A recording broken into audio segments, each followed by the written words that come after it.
Buenos días. Soy Ana Periago, soy editora de Real Libros y estamos aquí para presentar el nuevo libro de Yolanda González, el libro sobre la adolescencia que se titula De crisálida mariposa. Ya está aquí Yolanda. Hola, buenos días. ¿Cómo estás? Muy bien. Aquí con el libro. Mira, yo también. Por fin, ¿no? Ha llegado el día de presentar el libro, de tenerlo en todas las librerías. Y, bueno, ¿cómo estás, antes que nada? Pues bien, contenta, porque, bueno, han coincidido varias cosas. Este mes de febrero he publicado un cuento, mañana de una conferencia, con mucha actividad profesional y, por tanto, muy, muy satisfecha. Siempre estás atareada, ¿eh? Bueno, para los que no la conozcáis, Yolanda González es psicóloga, es formadora en promoción y prevención infantil y juvenil. Tiene una experiencia de más de 25 años atendiendo a niños, a jóvenes, a adolescentes, a padres, a profesorado. Muchos la conoceréis sobre todo por ser la autora del libro Amar sin miedo a malcriar, que fue un gran éxito y llevamos reeditando desde hace ya casi 15 años, y de su segundo libro, Educar sin miedo a escuchar. Y hoy, hoy presentamos el tercer libro, que es como el que cierra esta trilogía. Os enseño la portada. Yolanda, ¿qué te empujó a escribir este libro? Bueno, yo diría que lo que me empujó a escribir este libro fue la vida propiamente, que es la mejor forma de escribir, porque es cuando te inspiras. Por un lado, el proceso evolutivo natural después de haber publicado el primer libro de Amar sin miedo a malcriar, que es una guía para padres y profesionales y educadores, por todas las demandas que recibía en la consulta. Después nació la necesidad nuevamente de escribir el segundo, que era Educar sin miedo a escuchar, por la necesidad de los educadores para atender a la primera infancia con respeto. Y este tercero nació pues en plena pandemia, cuando de alguna forma reflexioné sobre cierto paralelismo que existe entre la incertidumbre actual, el miedo, estos descoloques que nos está llevando a esta situación y la propia adolescencia. Pensé que era un momento excelente, aparte de las muchísimas demandas que tenía por parte de los padres que ya tenían hijos adolescentes y que estaban esperando este libro con muchas ganas. Así que me lancé a escribirlo en plena pandemia. Hay un tema, una palabra que siempre sale en los títulos, en tus títulos, que es cuando estamos hablando de crianza, ya estamos hablando de crianza o bien de tratar con niños, es la palabra miedo. En este caso, lo has puesto en el subtítulo, que es Adolescencia, una mirada sin miedo. ¿Por qué tenemos tanto miedo, ¿no? a la hora de tratar con niños, con adolescentes? Sí, es un concepto que introduzco intencionadamente porque realmente el miedo paraliza, el miedo dificulta, el miedo interfiere en las relaciones humanas, ¿no? Y siendo como es una primera emoción, junto con la tristeza, la rabia y la alegría, cuando aparece ya en el mismo momento del nacimiento, por ejemplo, en los partos no deseados, pues va a crear una seria interferencia en esa criatura que viene a la vida con sufrimiento en lugar de con amor y con placer, ¿no? Y ese miedo va a estar presente a lo largo de toda la crianza y la educación, porque en definitiva tenemos miedo a la vida, miedo al otro, miedo a morir, miedo a lo desconocido, miedo a fracasar. El miedo es una emoción que está siempre pululando por ahí, ¿no? Y crea muchísimas patologías y muchísimo sufrimiento. Y en la crianza en concreto es muy peligroso porque de alguna manera puede interferir mucho en los procesos que son absolutamente naturales, si es que se conocen, porque la base es que hay un gran desconocimiento. Entonces, bueno, mi primer libro, Amar sin miedo a malcriar, fue fruto de los tópicos y creencias infundadas que oía permanentemente en la calle, incluso profesionales, de que si tomabas al niño en brazos se malcriaba, si atendías al llanto también. Bueno, llegó un momento en el que dije, no puede ser que una función tan natural e instintiva como sea atender las necesidades emocionales en la infancia esté interferido por el miedo. Y en la actualidad el miedo está impregnando nuestras vidas a todos los niveles. Y el miedo a la adolescencia está muy, muy presente y muy palpable en las madres y los padres, por ejemplo, de mis grupos, que son personas muy conscientes. Cuando se va aproximando esta etapa, pues se ponen a temblar. ¡Ay, madre mía, que viene la adolescencia! ¿No? Como si fuera un monstruo, ¿no? Como padres te lo dicen, ¿no? Que disfruta de los niños ahora cuando los tienes de 7, 8 años. Disfrútalos ahora porque ya verás lo que viene, ¿no? Claro. Y es cierto en una medida, porque es una etapa muy delicada, porque de alguna forma pues los procesos hormonales, energéticos, y de identidad, de género, de quién soy yo y hacia dónde voy y qué padres tengo y qué sociedad es esta, pues llevan a muchos cuestionamientos, ¿no? El primer cuestionamiento yo siempre digo que acontece a los 5 o 6 añitos cuando los niños se preguntan por la muerte, por qué y si te vas a morir. Y el segundo profundo es este, en la adolescencia, ¿no? Después hay más etapas críticas en las que uno se pregunta sobre la vida. Pero es un momento en el que los adolescentes están intentando encontrarse a sí mismos, saliendo de la burbuja familiar. Y eso descoloca muchísimo a los padres. Les descoloca tanto que no saben colocarse. O bien se colocan en padres autoritarios o padres demasiado permisivos, pero realmente los padres, que yo siempre potencio la línea del medio, los democráticos, pues muchas veces no saben cómo actuar. Porque además es que les despierta su propia adolescencia, ¿no? Los niños nos despiertan siempre en nuestra propia infancia y la adolescencia Sí, lo despierta siempre. claro, tú lo Mm. comentas en el libro y dices, que como padres tendríamos que reflexionar y recordar cómo fue nuestra adolescencia para entender, ¿no? Y ponernos en el lugar del adolescente ahora y nos ayudar, Ujú. es un camino que nos puede ayudar, ¿no? Sí, sin embargo es sorprendente porque es curioso, ¿no? Yo trabajo en dinámicas de grupo, no son escuelas de padres, es un trabajo mucho más profundo. Y cuando me ponen un problema fuera, ¿no? Con respecto al hijo o con respecto al alumno, y les pregunto por su propia adolescencia, muchas veces no tengo que responder nada. Porque el propio insight, la propia comprensión de que tu adolescencia tampoco fue fácil y que tenías muchas dudas y muchas reacciones consideradas inadecuadas, pues ayuda mucho a empatizar, que es una de las características fundamentales cuando nos interactuamos con otros. Ujú. Pues esto mismo que comentabas tú bueno, tener de este miedo de que es una etapa que nos asusta un poco, que no sabemos cómo tratarla. Y tú, en cambio, nos dices y planteas el libro como esto, que es tú quieres hacer un cambio de mirada y a esta etapa que la defines como apasionante y que es cierto que tiene sus temas, que tiene sus dificultades, pero que también tiene sus alegrías. Y eso está bien que Ujú. lo vayas recordando, ¿no? Que nos lo vayas recordando a todos los que tratamos con adolescentes. Fundamental, porque es que bueno, es una etapa, digo delicada, porque es una etapa de transmutación, de ahí el título de Crisálida Mariposa, ¿no? De alguna forma se ha estado gestando durante toda la infancia un nuevo devenir de un ser humano y en ese momento está sin acabar, está en un proceso. Y por eso es apasionante, porque si realmente lo pudiéramos mirar desde ahí, desde una, no sé, una rosa que se está abriendo, una crisálida que se está convirtiendo en mariposa, Ujú. con todas las transformaciones y terremotos que a veces conlleva, pues no tendríamos tanto miedo y podríamos acompañar ese proceso pues, como lo que es, un momento muy apasionante, porque realmente es sorprendente, ¿no? Cómo se transforma una criatura de pronto en un adolescente, tanto físicamente como emocionalmente, ¿no? Y cómo eso descoloca siempre a los padres y es una gran oportunidad precisamente para crear una nueva interacción, para crear un nuevo modelo. Si es que en la infancia hubo heridas, si es que en la infancia hubo carencias, es un momento especial porque cabe la posibilidad de que el apego, que pudo ser inseguro, se pueda reconstruir. Afortunadamente nada es determinante en esta nueva etapa de desarrollo, con lo cual hay muchos componentes como para, por un lado, digamos que es una etapa de incertidumbre, de inquietud, pero con todo lo que eso conlleva de creatividad. Si los padres realmente dejaran de ser normativos y empezaran a darse cuenta que la interacción humana está formada por unas grandes dosis de creatividad y sobre todo de cara a los hijos, en la resolución de conflictos me refiero, pues daríamos un paso hacia adelante muy importante. Y si además nos liberamos de los tópicos, las creencias y la transmisión intergeneracional, que es otro tema muy importante, de patrones educativos que es inconsciente, transmitida de padres a hijos, y tratamos de crear una nueva interacción con esa chica, ese chico adolescente, pues tenemos una oportunidad de renacer. Esto me parece importante retomar esto que has comentado al principio de la intervención, que decías que nunca es tarde, ¿no? Para solucionar, para tender puentes, ¿no? O sea, que no todo está hecho ya. Es un buen momento para reconstruir relaciones incluso, ¿no?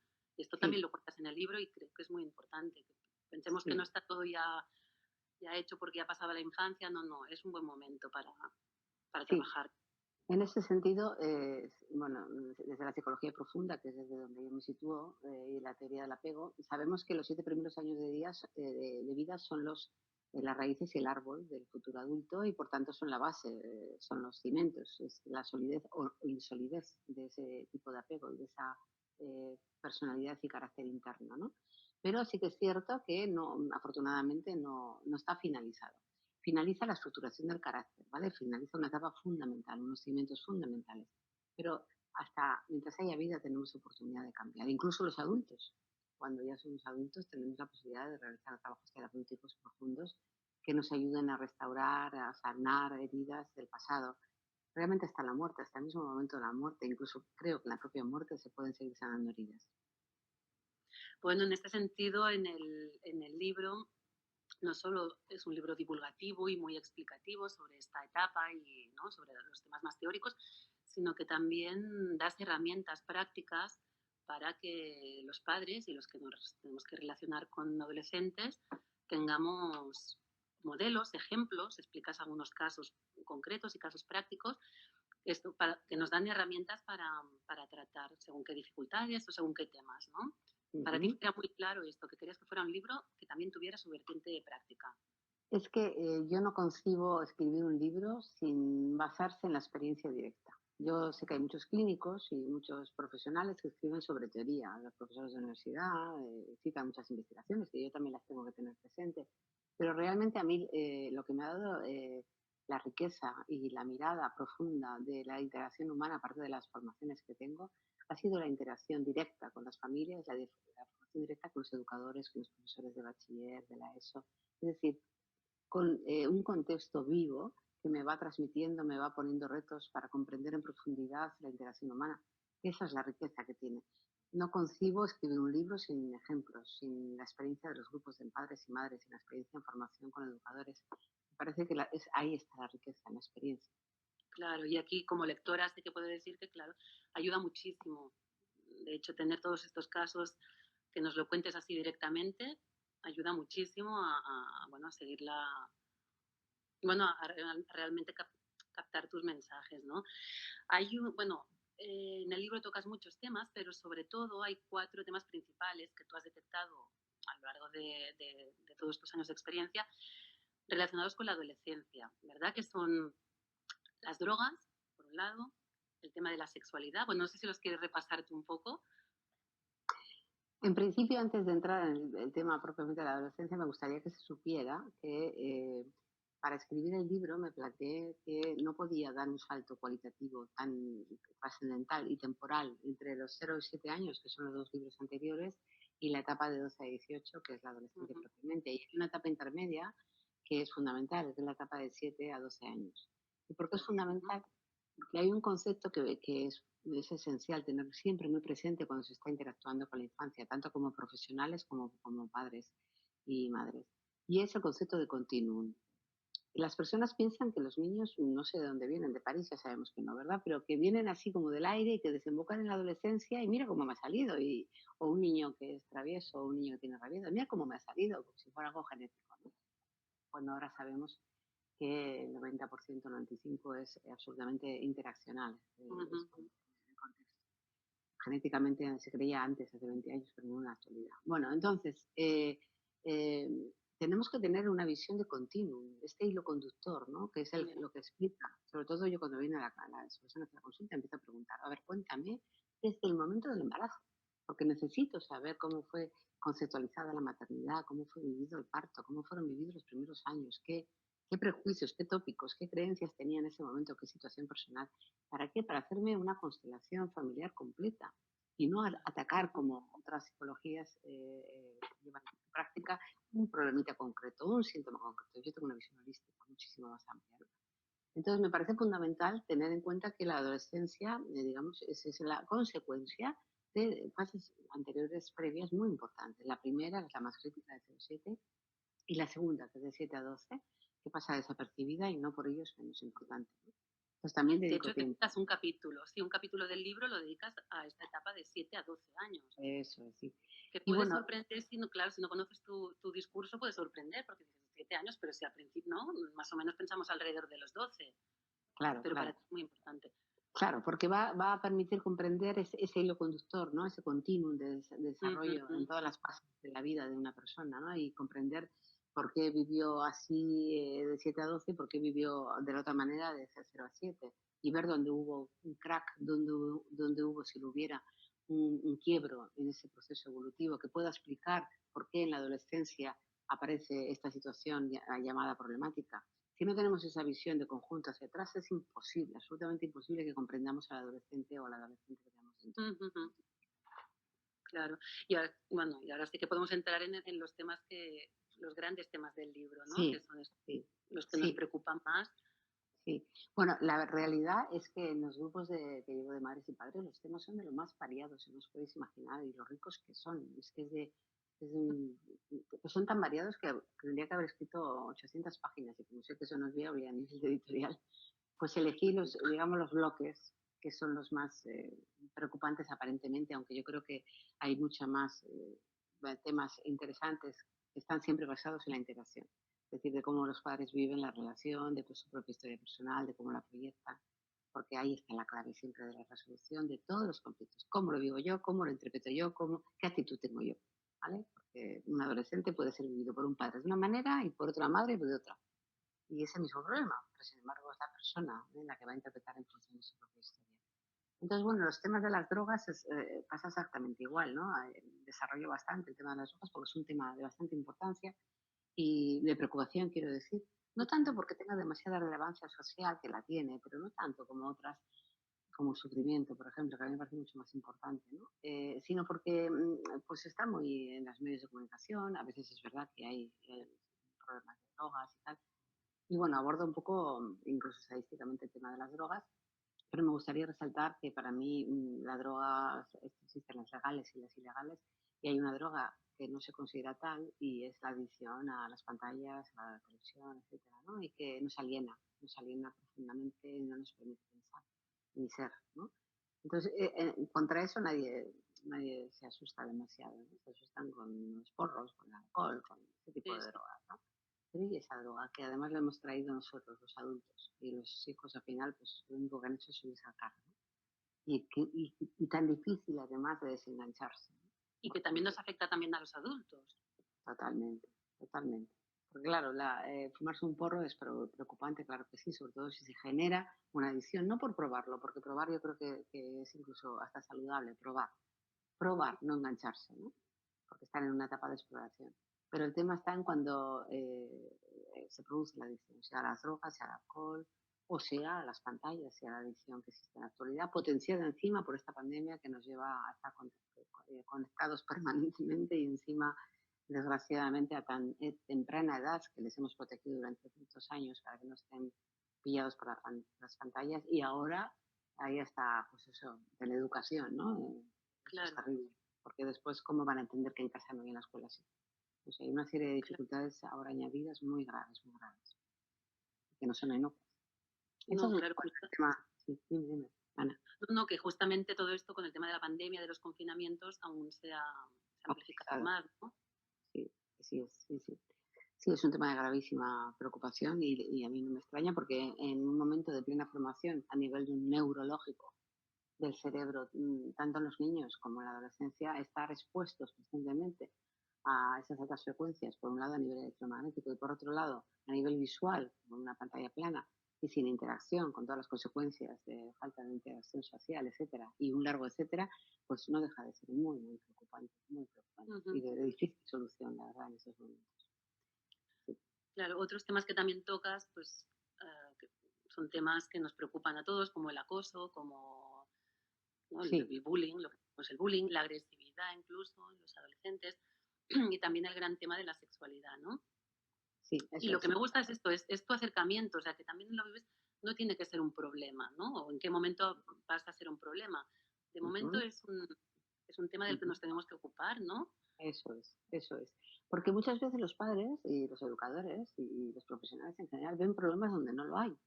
El problema lo vamos a definir en función de la percepción que tenemos de la situación, de la interpretación que tenemos de la situación. Por ejemplo, yo que sé, por poner un ejemplo, una madre puede considerar un problema, que es la conferencia que voy a dar mañana, sobre el sueño y el llanto, que su niño se despierte su bebito mucho a la noche y Ujú. cuando tienen mis grupos dicen, es que no me deja dormir, no, es un problema, no, tiene el problema de no dormir. No, perdona, tienes la falta de conocimiento y que te va a permitir la empatía de que es un proceso absolutamente natural porque el sueño en esos momentos es inmaduro, ¿no? Y pasa por ciclos.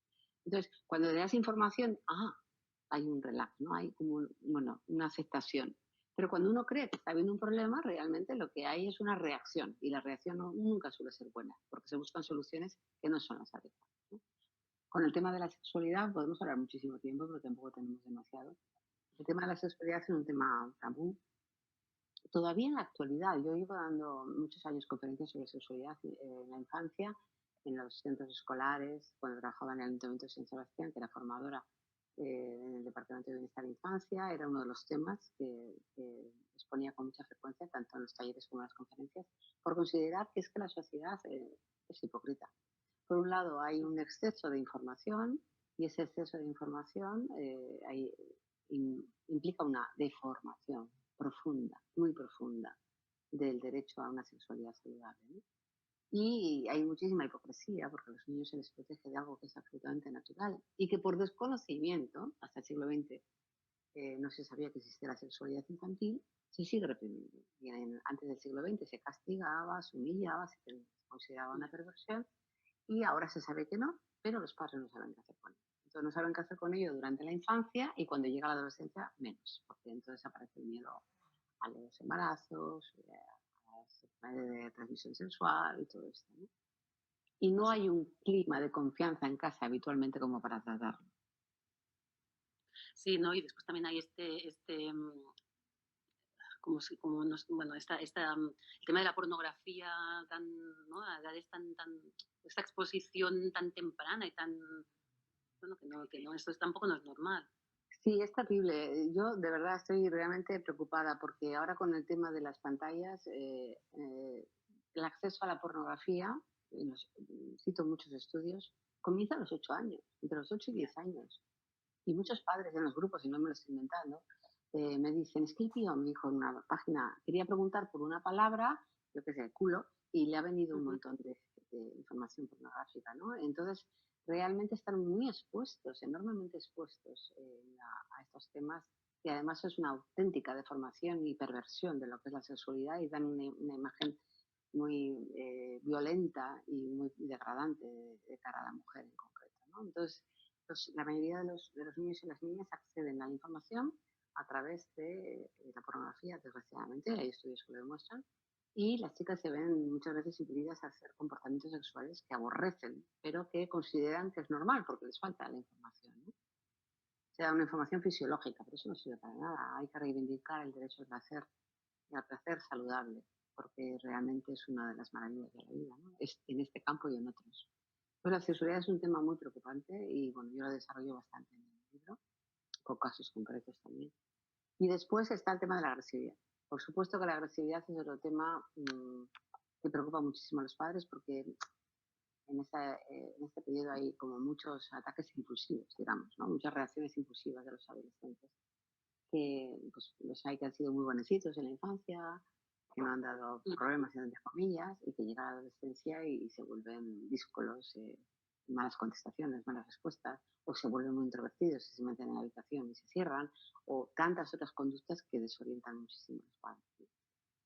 Entonces, en el libro trabajo mucho el tema de la agresividad, el concepto de la agresividad también, y por supuesto que vuelvo la mirada hacia el propio adulto.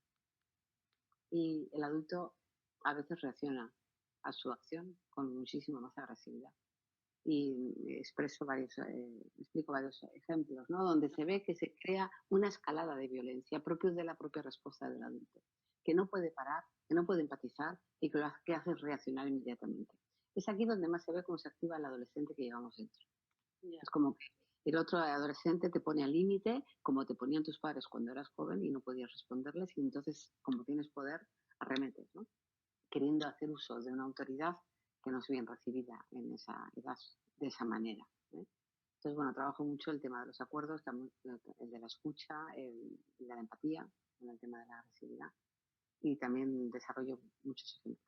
Y por último, el tema del bullying, por supuestísimo que es importante también. He tenido muchos casos de bullying en las escuelas y al igual que a lo largo de todo el libro, lo que garantiza realmente que una criatura, un adolescente, un niño, no tenga bullying, no viva bullying, no sufra el bullying, tiene que ver siempre con el apego. Pues se sabe, y hay estudios, y también los nombro, que los niños y las niñas y los adolescentes que tienen un apego seguro tienen mucho menos probabilidades de ser victimizados y también muy pocas probabilidades de ser agresores. Porque el vínculo de apego seguro es un predictor y es un protector en la interacción humana. Por eso mismo insisto que todos los programas de prevención que se realizan son insuficientes, porque deben de arrancar desde el mismo momento del nacimiento, para no perder ese continuo, ese hilo conductor, que nos va a garantizar que en la etapa adulta y la etapa adolescente, pues bueno, va a haber tormentillas, sí, pero un apego seguro garantiza una seguridad en la comunicación que va a permitir que los padres detecten rápidamente cualquier situación que sea inadecuada. Mientras que un apego inseguro va a ser introvertido, no se va a atrever a exponer y desgraciadamente muchos de ellos acaban en suicidio precisamente por esa falta de confianza. Es que es un tema, la verdad es que, bueno, tocas temas interesantísimos en este libro, es un libro muy importante y muy necesario para tanta gente.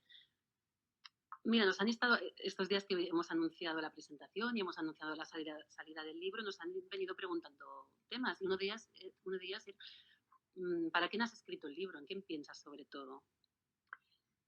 Incluso el cuento que he escrito sobre la pandemia de la infancia, siempre lo escribo pensando en los adultos, porque son los adultos los que tienen que cambiar la mirada. Son los adultos los que de alguna manera tienen que comprender y empatizar. Un adolescente puede leerse un libro y bueno, le puede gustar. Ellos tienen sus propias preferencias. No estamos nosotros como para encima. Léete este libro que te va a venir bien, te lo tira a la cabeza. Claro. Entonces está dirigido sobre todo a madres, padres sensibles, un poco que respeten, que conozcan un poquito la teoría del apego y el respeto a las necesidades infantiles y adolescentes. Y está dirigido, por supuesto, a profesores también, que tienen que lidiar. Yo, como he dicho antes, he sido formadora de profesores de la ESO de bachiller durante muchos años en el Ayuntamiento de San Sebastián y sé perfectamente, no hablo desde la teoría solo, las dificultades que tenían, ¿no? Dentro de la aula. Entonces también va dirigido hacia ellos, sobre todo para eso, para que haya una comprensión profunda de esos procesos emocionales que están pasando y que no les lleve a juicios superficiales y acciones y reacciones rápidas, que siempre son equivocadas. Y Yolanda, para ir acabando ya también, bueno, el contenido del libro es brutal, es súper interesante para toda esta gente que has estado comentando. Y además es que ha quedado un libro muy bonito con unas ilustraciones preciosas que ya nos han hecho llegar algunas opiniones en nuestras redes sociales, ¿no? Felicitándote y felicitando a la ilustradora, María del Prado Guijarro. Eso es. Sí. Y esto, bueno, para decir esto, que ha quedado un libro completísimo con el prólogo del doctor Jorge Tizón, con estas ilustraciones, y bueno, creo que es un cierre precioso y perfecto para la trilogía, ¿verdad? Ya lo creo. Sí, María, la ilustradora, es una amiga que me propuso, me parece una idea tan bonita, y bueno, es profesora de Bellas Artes, y bueno, me lo propuso. Y Jorge Tizón es un psiquiatra muy reconocido, que participé con él en una webinar sobre el miedo, donde yo era la moderadora, esta pandemia, le propuse y enseguida también aceptó. Así que yo estoy muy contenta del resultado, porque es un libro ágil, pero muy profundo, con muchísima base profesional y científica, pero al mismo tiempo muy, muy cercana, que es mi objetivo, que llegue a todos los corazones, porque es la única forma de cambiar la mirada. Seguro que sí, Yolanda, seguro que llegará a mucha gente, como tus otros libros. Y bueno, ya, si no quieres añadir nada más, creo que hemos repasado bastante todo el contenido del libro. Bueno, Ya sí, que a la mí me gente... gustaría decir una cosa solo. Si hay alguna pregunta, no me importa, porque tengo una entrevista ahora, pero me da tiempo. Si hay alguna otra pregunta, puedo responderla. Me gustaría recalcar una cosa, ¿no? Creemos que queremos a nuestros hijos y los queremos. Sin duda, los queremos. Pero hay una frase que a mí me gusta mucho citar y que el maestro que se llama Thich Nhat Hanh, que es un maestro vietnamita, que dice, para comprender, para amar, perdón, hay que comprender. Si no comprendemos, creemos que queremos a nuestra manera, pero lo importante es que les llegue el amor. Y para que les llegue el amor, les tenemos que comprender. Pues Yolanda, creo que con esta frase podemos dar por terminada la presentación. Muchísimas gracias. Gracias a vosotros. Y que disfrutéis mucho del libro. eso, bueno, que lo pueden encontrar en todas las librerías y a través también de todas las librerías electrónicas. Y eso, pues muchas gracias a todos por habernos escuchado esta mañana. Gracias a Pues vosotros y venga, hasta pronto. adiós Yolanda, muchas gracias. Adiós. Gracias. Adiós.